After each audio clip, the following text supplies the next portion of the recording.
Welcome viewers. In this episode of Conversation with Faisal Rashid, our guest today is Mr. Dale Bumstead, Mayor of City of Dawson Creek. Thank you, Dale, for joining us. Thank you for having me.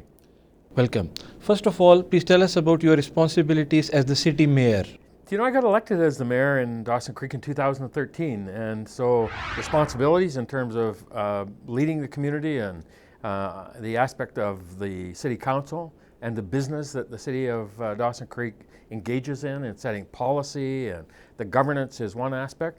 And then the other component for me that's equally as important is really engaging in our community and demonstrating to the community that, we care about it and we want to do the best job we can on behalf of our community. The mantra really is about encouraging and growing a great quality of life for our residents. Thank you. And Dawson Creek is such a beautiful city. Please tell us a little about history of Dawson Creek. So Dawson Creek is really started in the late 1800s, George Mercer Dawson, and really was the discovery of it. It was I think in the early days before that, it was a Métis settlement. And then it grew into this small agricultural community and just a great plains of the South Peace River area that is agriculture. And it really developed from that perspective through the late 1800s, early 1900s. 1931, the Northern Alberta Railway came in, and the Dawson Creek was the end of the rail for Northern Alberta Railway, and it was turned into a distribution hub for agriculture products across North America from the Peace River country. And so that really was the foundation of Dawson Creek as an agriculture community. In 1942, the population of Dawson Creek was 750 individuals only. And then suddenly, thousands of civilians and soldiers came to Dawson Creek.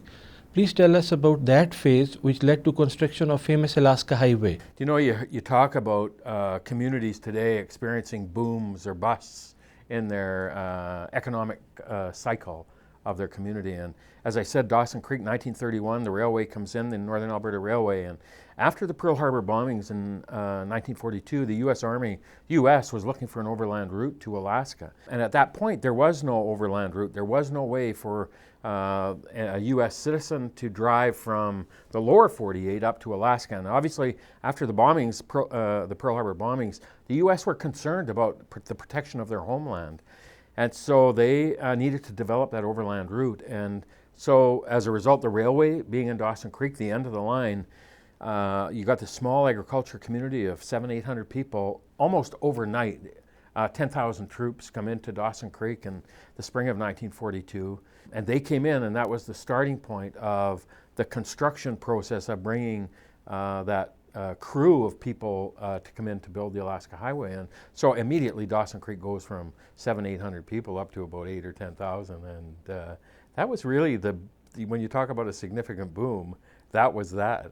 And so it grew from there, right, in terms of having that kind of an impact on the community. Interesting, sir.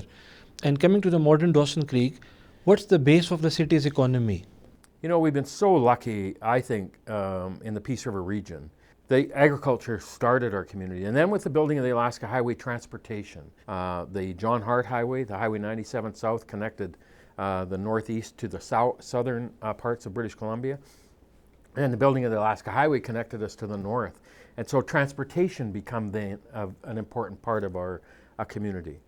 And then through the years, it's just the diversity has just increased and grown. We've got forestry, we've got an OSB plant, we've had a lumber in our community. Obviously, we felt the effects of mining with Tumbler Ridge and that whole development of the coal industry south in Tumbler Ridge. Dawson Creek felt the effects of that, of being the largest service center around for that industry. But now today, our community is really being transformed by the oil and gas, the natural gas sector. And the South Peace region of the Montney is really turning into a significant play in terms of the liquid-rich component of the natural gas, adding to that value of the Montney gas field in terms of how prolific it is in the natural gas production and reserves. But also we're seeing now the natural gas liquids, the condensates, the butanes, benzenes, propanes, the light oils now that have been found down and around Tower Lake, Farmington area, are really transforming our community into now an energy community in lots of respects. And we're seeing the development of the service sector, the companies that are coming in to provide the services to build that industry. And so this natural gas industry, that train is leaving the station and we're on the tracks, and it's going to be a big time impact to, I think, not only Dawson Creek, but the Northeast region, as well as the province of British Columbia. And so we're excited about it. Thank you. And what are the major economic problems faced by the city currently? You've got two or three things that you really need to, and we have experienced over the last 10 years as we start to see the economic development occur in our community and the strength of that and how it's building. And so, you know, you got to have core infrastructure: water, sewer, roads, protective services, police, fire. And then it's the quality of life, to me, is the one that we also focus on, and that's your recreation, your arts, your culture, transportation, and then you got the provincial component that we really build upon with the province of British Columbia to say if we're going to attract skilled trades workers into our community and our region, we need that social infrastructure that the province brings to the table with hospital and healthcare and education. And those are the things that when somebody's looking to come to live in the northeast of BC, they're looking at those components to say, can we come there and raise our family there and have good, solid access to our healthcare and education, and also those other components. And so for us, it's the challenge of, you know, investing in that core infrastructure, water, sewer, and we've been, as a city, we made significant investments into our sewer infrastructure in the last couple of years, as well as our water. We're going to do some more this year and building upon that. And that's the challenges in terms of there's no magic bag of money at City Hall that allows you to build this stuff. You've got to be, I think, very strategic and focused about what it is you're trying to accomplish and how you're going to do it. You've got a limited amount of funds that comes from your taxpayers, from your residents and business community. We've been tracking this affordability metric for our residents and our business community to say there's only one person that's paying the bill here, and that's our residents and our business community. And so we need to ensure that we keep that affordability metric for the taxes that we collect and how we utilize them. And so that's kind of the juggle that we all face in municipal government, I think, in terms of how do you build infrastructure, how do you build services to ensure you build a strong quality of life for your community, to attract these skilled tradespeople, these people that are going to be needed to build this industry in our region and in our communities. And are you getting good support from the government to solve these problems? You know, I think we're all in it together. And, you know, when the Premier of British Columbia talks about the Prosperity Fund, and I think back, I remember years ago in my previous role, I was a vice president with ICBC, and in 1998, the largest number of millionaires per capita in the province of British Columbia lived in the city of Prince George. And people would be a little bit surprised about that when you ask people in the Lower Mainland about that, but the resource sector, people who are in the resource development get it. We understand the wealth generation that's occurring as a result of developing these resources, and why you see us all, I think, in the communities in the north, understanding that and demonstrating that to the province, and the province gets it. And so we've had strong support from the province in terms of helping us build our community, and we're building a new water reservoir to add to the capacity of our community, and we applied for and got the Build Canada money last year, one third funding. So $4.5 million project. The city of Dawson Creek, our residents are going to spend 1.6, and the province and the federal government are going to kick in the rest of it. Thank you. And what are the major social problems faced by the city currently? You know, when you get into this really strong economic conditions, and it brings people that are making very, very good money, and people that are coming in to work in your community, both permanently as well as the fly-in, fly-out, people that are coming in to work on major projects. You also bring in the bad side of the criminal activity, the gangs and the drugs and all of that stuff. And that's been a real eye-opener for me as I've gotten into the position of the mayor of Dawson Creek, and you start to see how serious that is for your community. And so we've taken a very serious approach to it in terms of working with the RCMP. And I engaged with the mayor of Grand Prairie probably about 2 months or 3 months ago, and as you see the prolific offenses that are occurring both in the Alberta piece as well as the BC piece. And so we brought together and just had a bit of a roundtable discussion with the superintendents of RCMP from Alberta and BC in the Northeast, and the Mayor of Grand Prairie and myself, and we talked about that, how we can be as supportive and engaged in this issue of public safety for our communities, because the gangs, the criminals, they don't recognize the border, and they're moving back and forth. And so for us, we're all trying to throw resources towards helping support the RCMP by adding members and different ways to our police services, and maintaining that public safety for our community, because you have to have a community where people can feel safe in their community. And so that's a big deal for me. And so we started that conversation in terms of understanding how and what we can do as community leaders to be able to engage in and support the RCMP at our local level as well as our regional level to help address that public safety message. And I realize it takes time to solve social problems, but how successful do you think you have been so far in solving these problems? I always say you're not looking for perfection. You're looking to raise the bar higher every day, and so that's the objective to me that I go to work with every day as the mayor, is just trying to improve and make improvements in the quality of life for our residents. And so when I talk about core infrastructure, core services like water, sewer, roads, protective services, we just are keeping every day our eyes are on that ball. We're focused on that to ensure that we try to do all we can. This is about, for me, I love this job of the mayor of Dawson Creek, and I'm doing it for my community and for my family, and I want to make it a safe community. I want to make it a community where people want to live in Dawson Creek and have a great quality of life. Peace region is the largest agricultural region in British Columbia. What are some advantages enjoyed by our farmers? I think it's sometimes appreciated, undervalued, how strong the agricultural sector is to our region.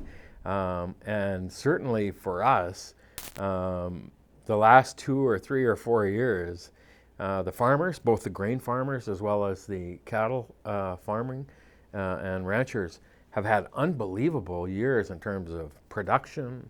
Prices have been strong. I think cattle prices have never been stronger in a long, long time. I talked to some friends last year that were cattle ranchers, and 3 or 4 years ago, where they were selling a cow in the fall and getting $800, $700, and now they're up $2,500, $3,000, and it's unbelievable how good the markets are for the agricultural industry on the cattle. And they spend their money in our community. They're at the car dealerships, and they're at the tire shops, and they're at the parts supplier.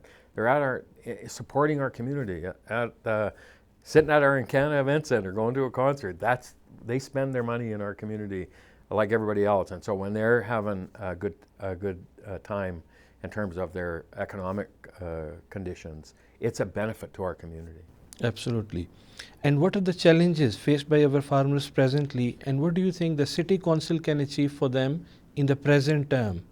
One of the things that I believe the strategy to me in terms of, and we're going through that right now in terms of redoing our economic development strategy, the vision for our community. And, I go back to right from the start of what I talked about was transportation. And transportation for us in our community, I think, is our geographic location, the railway, the highway infrastructure, gives us a competitive advantage in terms of how we manage the economic opportunities for our community. And so rail and highway infrastructure are an important segment for all sectors: agriculture, oil and gas, logging, lumber, mining. So to me, that's one of the things we've been working on, and in terms of trying to enhance that rail capacity and service into our community. We've been working with CN in that front, and also the Ministry of Highways provincially in terms of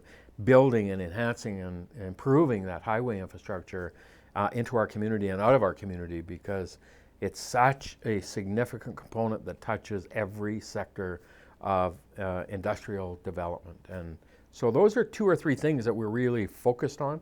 Thank you.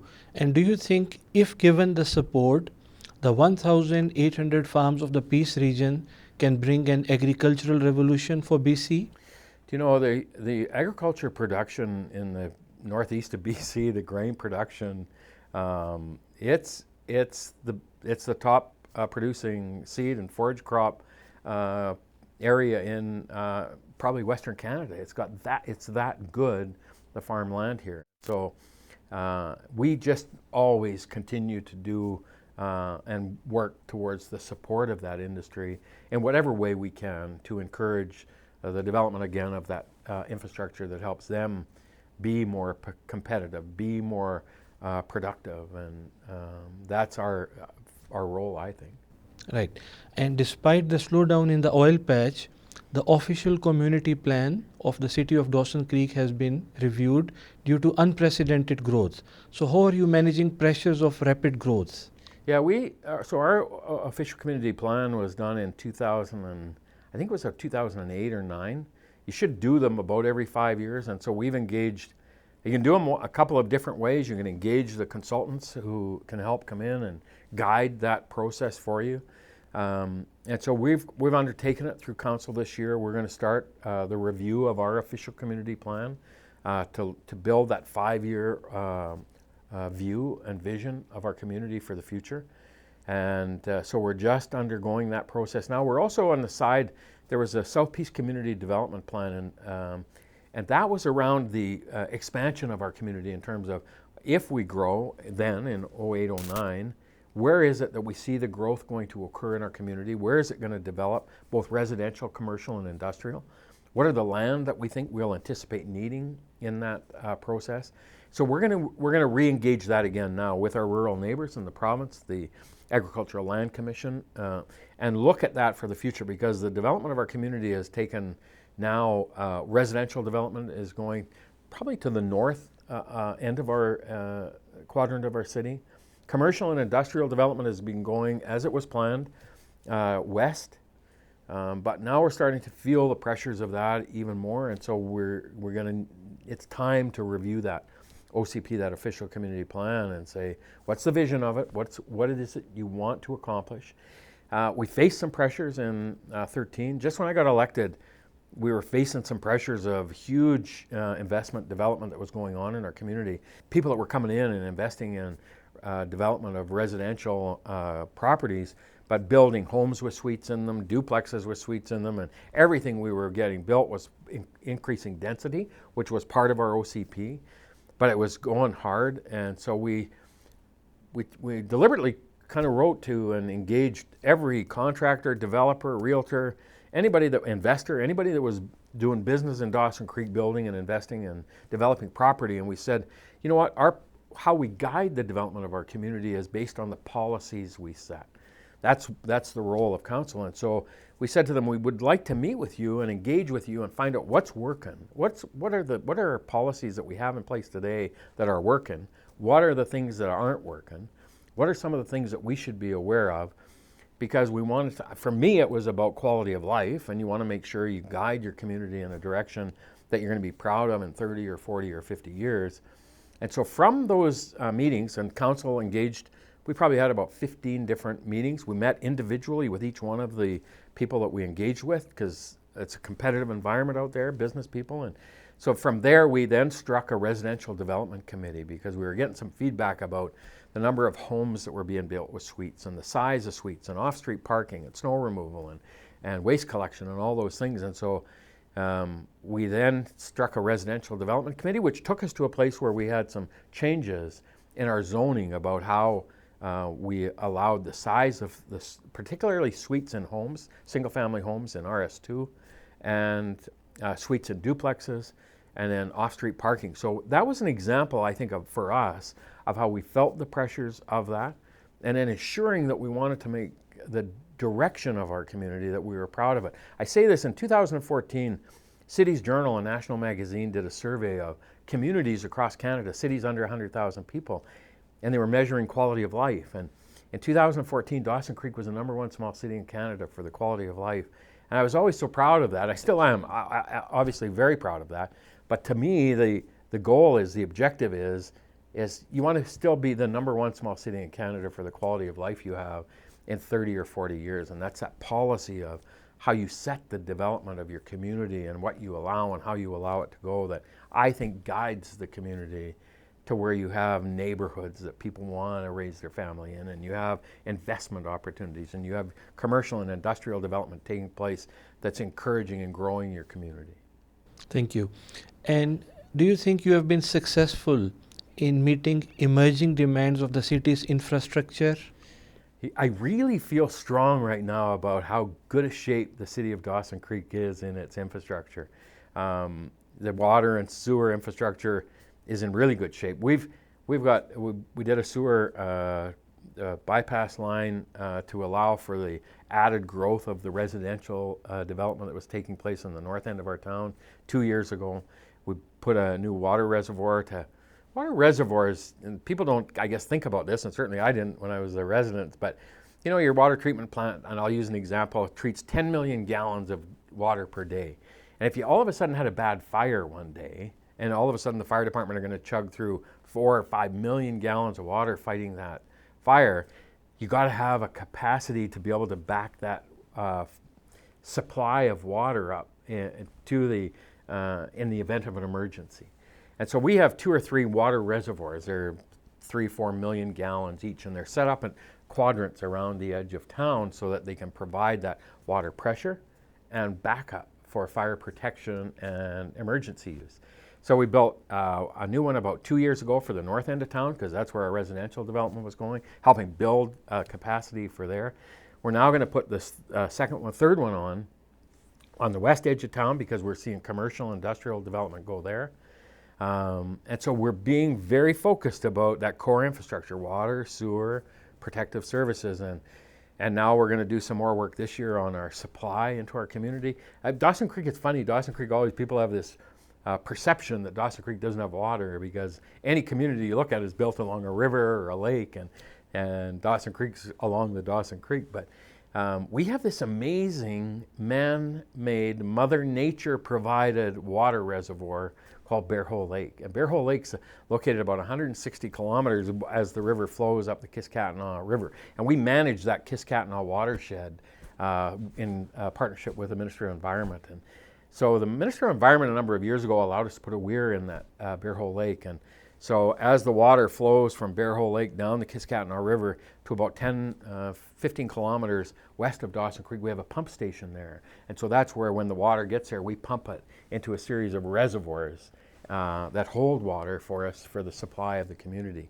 In the long term, our goal is to have 1 year's worth of water storage for our community. Our treatment plant is in strong shape, and so right now we could our community could grow to 25 or 30,000 people, and we have that kind of capacity today for water and sewer and core infrastructures. Very good. And 2015 annual report of the city celebrates stability.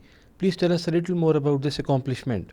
Well, I think there's the explanation right there to me in terms of how I just feel so good about the stability of our city today in terms of our financial stability. Our debt ratio is right in there in terms of, we got a debt policy that says we're not going to exceed 15% of our revenues, and so we've got a strong policy in place to make sure we manage that. We've got a strong capital program in place. Our services and our facilities are in really great shape, considering we're a community of 13,000 people. And so I just think that when I think back to that Cities Journal magazine and said, you know, in 2014, Dawson Creek was the #1 small city in Canada, population under 100,000 people, for the quality of life. And I just can't be more proud of that. That's a testament to the people, our staff and previous councils that have been diligent and deliberate about building our community. So we heard some sad news about your health. I was diagnosed with prostate cancer last year, and it was as a result of being kind of proactive with regular routine checkups with my doctor. And I caught the prostate cancer through PSA tests. And so in August I was diagnosed. I had surgery in December. I had my first 6-month checkup about 2 or 3 weeks ago. And my new PSA level is 0.0. And so the doc says that means I'm not going to die of prostate cancer, and I'm going to get to live to be a grumpy old guy beside my bride. And so my message to everyone, to men, PSA test is such an easy test. A blood test will give you an indication of your risk of prostate cancer. 1 in 6 men will get prostate cancer. 1 in 20 will die from it. Most of us, if we live long enough, will die with prostate cancer, not from it. So my message is to everybody, I'm good, I got it done. I said there was nothing in my psyche that was ever anything but I was going to fix this. But I encourage everyone to please, men, if you're over 50, go and get a PSA test because it can save your life. And if it's caught early, 97% of the men who are diagnosed early will be cured from it. Thank you. It's great news for the community. Mr. Dale is a brave gentleman. He has defeated cancer.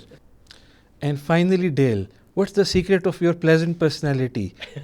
Is it partially because of greenery of Dawson Creek, or there is someone behind the success? I got this great bride at home, right? I got this amazing family.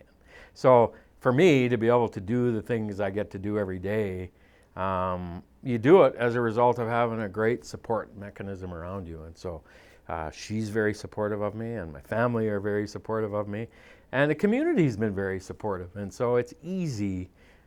My wife and I were talking yesterday about this, and right in terms of I retired, and so now I'm back doing this, and she said she almost feels bad that I'm back working, and I said, baby, I don't think about this as work. This isn't like a job.